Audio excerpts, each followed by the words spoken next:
Assalamualaikum warahmatullahi wabarakatuh. Sahabat-sahabat dan para warga Jamiah Nahdlatul Ulama khususnya, ada beberapa catatan penting terkait dengan sosok almarhum Kiai Hasan Syarifin, terutama menjelang dilaksanakannya Muktamar Nahdlatul Ulama dan juga setelah pelaksanaan Muktamar. Catatan pertama, sehubungan Muktamar akan digelar dan membahas hal yang sangat strategis dalam kehidupan berbangsa dan bernegara ini, maka ada utusan khusus dari pemerintah, dari presiden waktu itu, menurut yang disampaikan oleh almarhum Kiai Haji Zainullah Johar.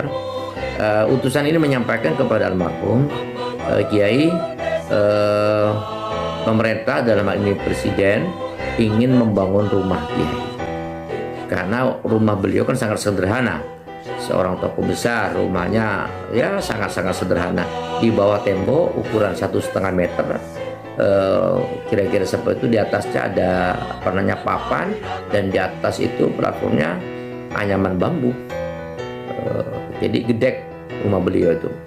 Dan melihat kondisi yang seperti itu, ada tawaran untuk beliau dibangunkan rumah. Bisa milih tanah sendiri atau mau dibelikan tanah yang sesuai, karena dalam acara muktamar ya ada presiden mau datang, kemudian tamu-tamu dalam luar negeri juga akan banyak, dan beliau sebagai tuan rumah muktamar itu akan menerima tamu-tamu itu, katakan perlu tempat yang layak lah, kira-kira seperti itu. Itu tawaran yang pertama. Kemudian tawaran yang kedua, beliau ditawari untuk diberi pendamping keamanan, mungkin dari tentara atau dari kepolisian yang khusus mendampingi beliau, Apa yang terjadi? Jawaban beliau, kalau soal rumah, saya bukan tidak, tapi saya malu kepada Rasulullah SAW, karena rumah saya ini sudah terlalu baik, dan rumah saya ini lebih baik daripada rumahnya Rasulullah. Nah, di sini Masya Allah, bahasanya beliau malu kepada Rasulullah.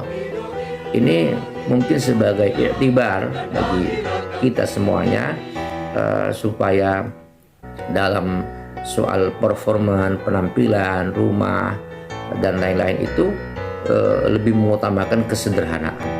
Apa sih yang tidak dikabulkan waktu itu untuk bisa diterima, untuk bisa diberikan pemerintah, itu sangat besar sekali dan gampang gitu. Tapi beliau menolak.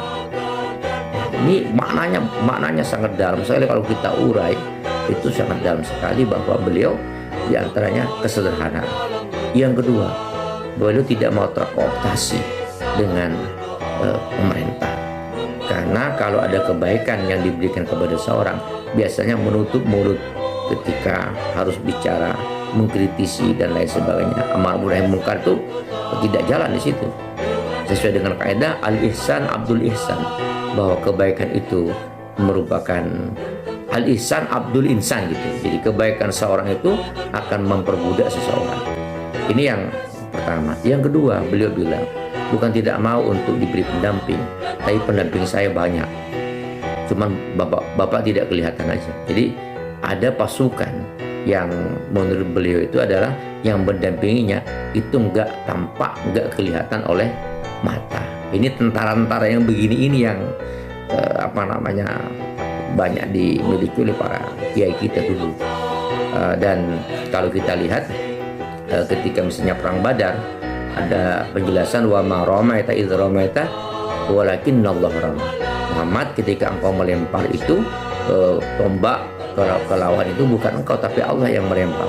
Maknanya apa? Di situ banyak malaikat yang turun untuk membantu perang itu. Lah, kira-kira gambarannya seperti itu. Itu yang catatan yang pertama. Kemudian catatan yang kedua, ketika muktamar selesai, menurut almarhum Kiai Haji Fahmi Saifuddin menyampaikan kepada kami ketika di Mahat Ali dulu, ketika bersama Kiai Yafi, di saat juga jenguk Kiai As'ad, ketika itu bersama dengan almarhum Mahbub Junaidi, seorang kolumnis dan pengurus besar Nahdlatul Ulama, menyampaikan kepada Kiai Hasan, Kiai, saya akan menulis ini. Sejarah Kiai di muktamar ini banyak orang nggak tahu. Di muktamar banyak orang nggak tahu. Dari itu maka ini akan saya tulis. Mohon izin, Kiai. Jawabannya beliau, jangan Pak Mahbub, jangan ditulis selama saya masih hidup. Ya, ini jawaban yang sangat singkat. Mananya apa? Perjuangan beliau tidak mau diketahui oleh orang. Tapi biar Allah yang semuanya menilai. Khawatir ria, khawatir sumber. Jadi tidak pamer. Sebegitu besar jasanya tidak mau ditulis. Nah, berbeda kadang-kadang saat ini belum punya jasa apa-apa disodor-sodorkan supaya ditulis, dipopulerkan dan sebagainya. Ini catatan yang penting bagi kita untuk melakukan sesuatu hal. Tidak perlu manusia tahu, tapi cukup Allah yang mengetahuinya. Ini kepribadian hakikat yang beliau miliki itu untuk keselamatan dirinya menghadap Allah Subhanahu wa Ta'ala. Ini catatan-catatan. Kemudian yang ketiga, ada sebuah catatan penting dalam rangka untuk sukses muktamar itu. Ternyata beliau mengumpulkan kiai-kiai yang bahasanya kiai-kiai si tak kenal dunia, kiai-kiai yang tidak begitu pamer dengan dunia.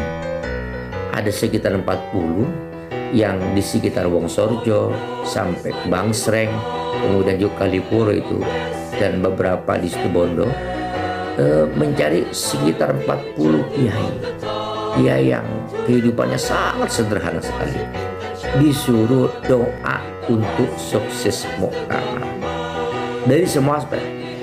Nah, bagi saya yang menarik bahwa kenapa beliau mencari kiai-kiai yang memang tidak kenal dunia. Pertama, tentu karena kiai-kiai sudah pintar berdoa, sudah fase berdoa. Yang kedua, beliau mencari kiai yang zuhud, karena ini yang akrab ilal ijabah, yang lebih dekat untuk diterima oleh Allah Subhanahu wa Ta'ala doanya. Itu salah satu di antaranya. Yang ketiga, bahwa posisi seorang yang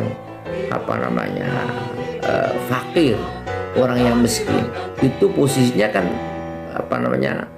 dakwatul fuqara di situ. Jadi ada qiwamud dunya itu kan dengan 4 khisal, dengan 4 perkara. Pertama, adlul umara, keadilan pemerintah.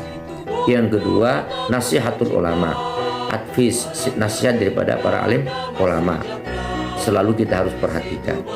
Kemudian sahawatul agniya, di situ kedermawanan orang-orang yang kaya. Orang-orang yang kaya harus juga di situ pengorbanannya, tempat jihadnya, mengorbankan harta bendanya untuk kita berjihad. Yang ketiga yaitu dakwatul fuqara, doanya orang-orang fakir, termasuk di situ doanya orang-orang yang lemah, anak-anak yatim. Dari sini kiai-kiai yang tidak kenal dunia itu ada mengumpulkan beberapa sifat. Pertama, dari sisi keulamaan mungkin sudah ada modal di situ, berdoa kepada Allah SWT. Kemudian yang kedua, dari sisi bahwa yang bersangkutan fakir, itu posisinya di situ, mustajabahnya di situ. Kemudian di sisi yang lain, kiai-kiai yang diminta doa itu ada zuhud.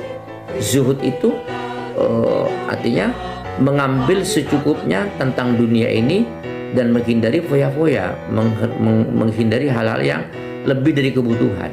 Itu zuhud seperti itu. Itu yang dipilih oleh beliau. Ini salah satu cara mengatasi masalah. Artinya apa? Doa itu merupakan benteng yang sangat kuat untuk kesuksesan suatu pekerjaan apapun. Ini salah satu hal. Yang selanjutnya, bahwa kita jangan lupa pada muktamar itu ada istilah formatul tunggal. Seluruh peserta muktamar yang jumlahnya ribuan itu sepakat menunjuk Kiai Hasan sebagai formatur untuk pemilihan dan penetapan pengurus besar Nahdlatul Ulama. Beliau kok segitu besarnya kepercayaan peserta muktamar. Tetapi ternyata beliau tidak sendiri. Beliau ngajak beberapa kiai sepuh untuk menyusun pengurus ini.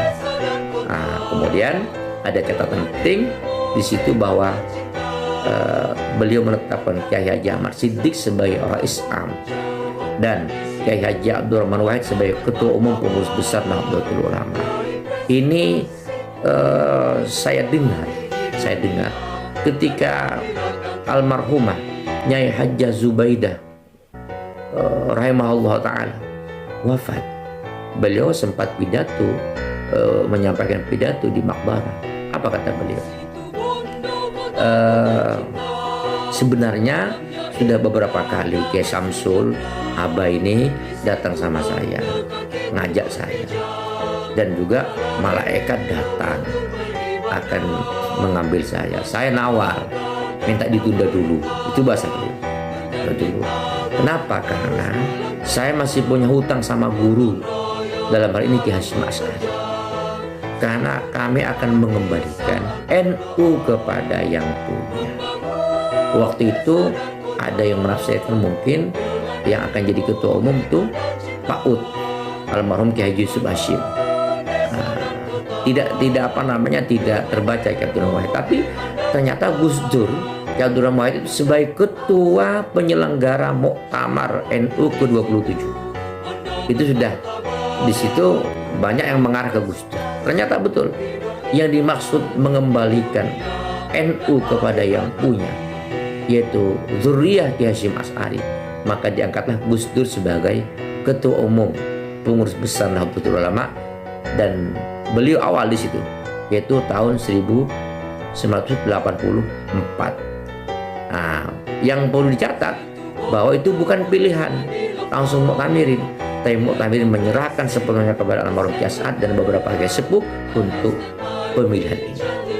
Nah, ini catatan-catatan penting, dan mungkin masih muncul beberapa catatan yang lain. Kami sengaja untuk memberikan informasi ini karena kadang-kadang tidak seluruhnya tercatat dalam buku yang saya baca semacamnya itu. Tapi saya dengar dari mana sumbernya? Sumbernya sebagian dari Kiai Fathul Muhajir, sumbernya dari almarhum Kiai Hasan Basri, juga sumbernya dari beberapa Kiai Haji Taufik Almawi, Kiai Haji Zunullah Johar, yang kami gali satu persatu. Dan sampai saat ini kami belum sempat untuk menulisnya. Semoga bermanfaat. Barakallahu fikum. Assalamualaikum warahmatullahi wabarakatuh.